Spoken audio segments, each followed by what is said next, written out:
a declaração está correta quando ela afirma que há nas Escrituras apenas duas espécies de oficiais: os pastores, que são bispos e presbíteros também, e os diáconos. Os diáconos correspondem a outra classe de oficiais da igreja. Eles não são responsáveis pela ministração da palavra de Deus. Os diáconos são responsáveis pelo serviço da igreja.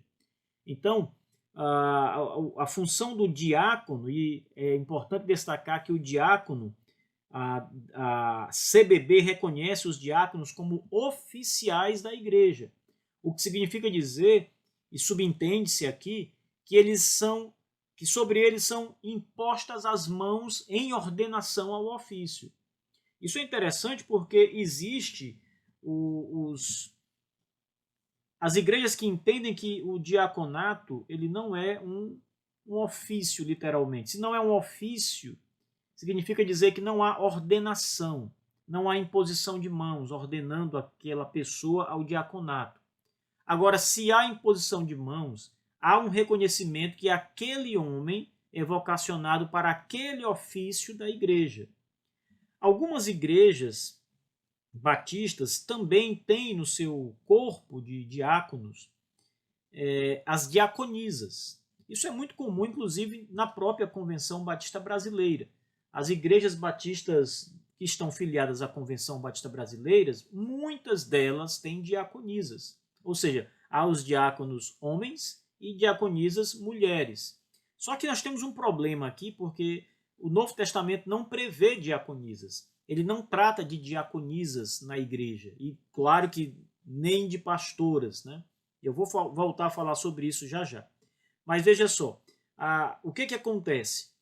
Nenhuma mulher deve receber imposição de mãos e ser ordenada ao ofício de diaconisa, porque isso não é bíblico, senão você não vai encontrar isso no Novo Testamento.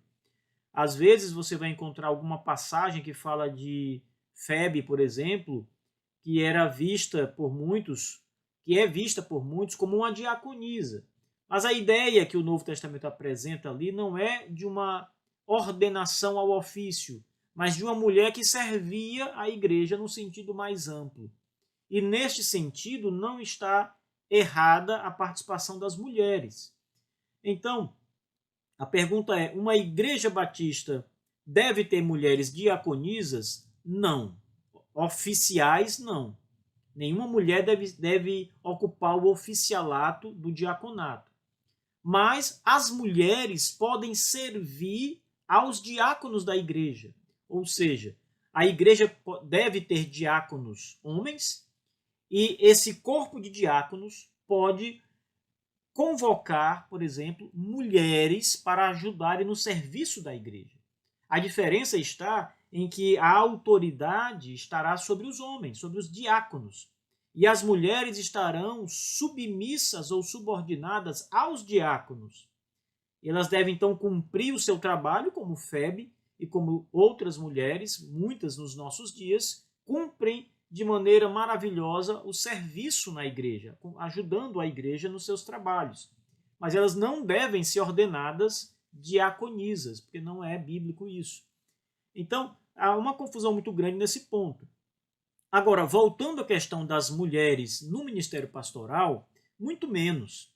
As Escrituras Sagradas não abrem a menor margem para mulheres pastoras. Infelizmente, a Convenção Batista Brasileira não tem apenas diaconisas. Muitas igrejas que estão ali ligadas à Convenção Batista Brasileira têm pastoras. Eu falo, infelizmente, a convenção não é uma igreja, ela não tem pastoras nem pastores. Mas as igrejas que estão ligadas à convenção, sim.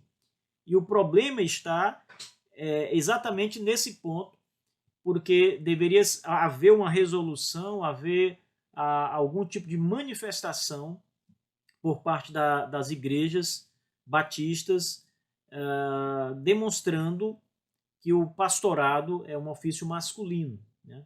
Claro que toda igreja batista ela é independente e autônoma. Se uma igreja disser, olha, mas nós queremos ter diaconisas, bom, vocês podem ter. Ninguém vai impedi-los de ordenar uma mulher ao diaconato. Podemos aconselhá-los a não fazê-lo, podemos orientá-los, mas não podemos impedi-los de fazer. Contudo, não há essa resolução, não há essa demonstração. E isso, ao meu ver, é um problema, porque se houver uma frouxidão neste sentido, a coisa pode piorar, inclusive descambar para problemas maiores, não é? Mas então a igreja tem dois oficiais, pastores e diáconos, apenas esses dois.